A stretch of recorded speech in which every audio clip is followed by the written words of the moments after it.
ভাই দেখেন, আমি আপনাকে বলি, আমাকে বলা হয় যুবকদেরকে বলতে, মানে এমন এক প্রবলেম নিয়ে আমার কথা বলতে হয় যার কোনো সলিউশন আমি নিজের কাছেও নাই আর তেমন কাউকে দেখি না বলতে।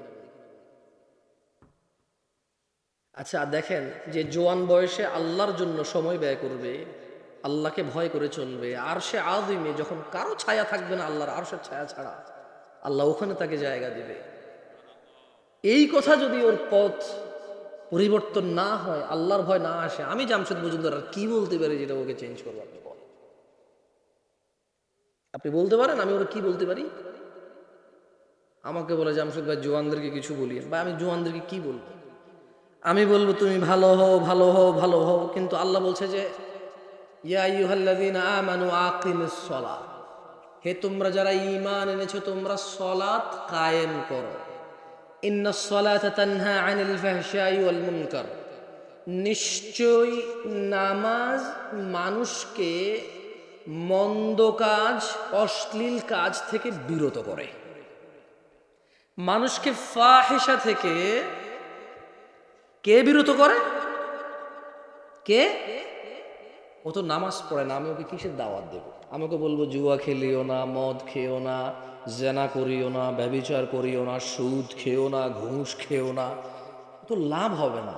ওকে যে আমল, যে ইবাদত ওকে এটা থেকে বিরত রাখবে, সে ওই ইবাদতের 5 পয়সার দাম দেনা, সপ্তাহে শুধু একবার জুমার নামাজ আসে।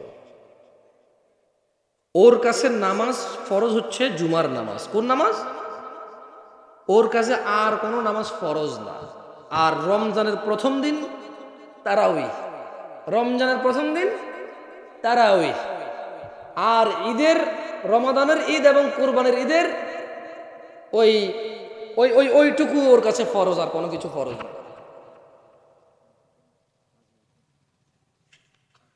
আমি আপনাদের বিরক্ত করব না, আমি সলাৎ নিয়ে সামান্য একটু কথা বলে আমি ফজিলতুল শেখ ডক্টর মুজাফফর বিন মুহসিন হাফিজুল্লাহকে আবার এখানে আমন্ত্রণ করব।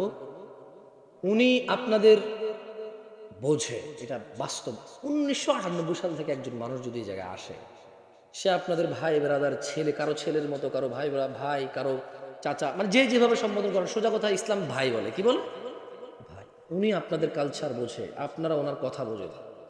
উনি আপনাদেরকে যদি একটু কড়া করে বলে, এই ক্যামেরাম্যানগুলো যদি এখানে এটা ভিডিও করে ইউটিউবে ছাড়ে, কেউ কেউ বলবে উনি কেন এভাবে কথা বলে, কিন্তু আপনারা এটা বলবেন না, কারণ আপনাদের সাথে ওনার সম্পর্ক 26 বছরের। কয় বছরের? আমি দেখলাম যে একটা ছেলে আমাকে এখানে নিয়ে আসছিল, বেশ বড় হয়ে গেছে, আমাকে শেখে বললো যে আমি ওর নাম রাখছি। তাহলে উনি যদি আপনাদেরকে ধমক দিয়ে বলে, শক্ত করে বলে, এটা কি উনি আপনাদের সংশোধনের জন্য শাসন করছে না ঘৃণা করছে? বলতে পারেন? একটা মানুষ যদি 26 বছর থেকে এখানে আসে দিনের কাজে, শাসন করার অধিকার পায় কিনা? পায়। কিন্তু এই যে ক্যামেরা, এগুলো যারা রেকর্ড হবে, এগুলো ছাড়লে বলবে যে উনি এভাবে কেন বলে, আমাদের কাছে তো কড়া মনে হয়। আরে ভাই, তুমি ক্যামেরায় শোনো, উনি তোমাকে বলে নাই। তুমি কোথায় বসে কোথায় কি শুনতেছো, উনি তো তোমাকে বলেই নাই এটা। উনি তো এখানে যাদেরকে বলছে কারো খারাপ লাগে নাই। আমি কি ঠিক বুঝতে পারছি উস্তাদ?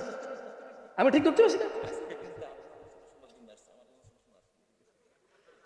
আমরা জ্ঞান গর্ভ আলোচনা শুনবো, এবারে যেই করে যারটা আমাদের উপকার হবে, ঠিক না? আমরা ব্যক্তি বুঝি না, আমরা দিন বুঝি। কি বুঝি? যে বড় তার প্রাধান্য বেশি, যে বেশি জানে সে বেশি বলবে, যে কম জানে সে কম বলবে। এটাই হওয়া উচিত বক্তব্যের মাপকাঠি। আল্লাহ আমাদেরকে বুঝার তৌফিক দান করুন।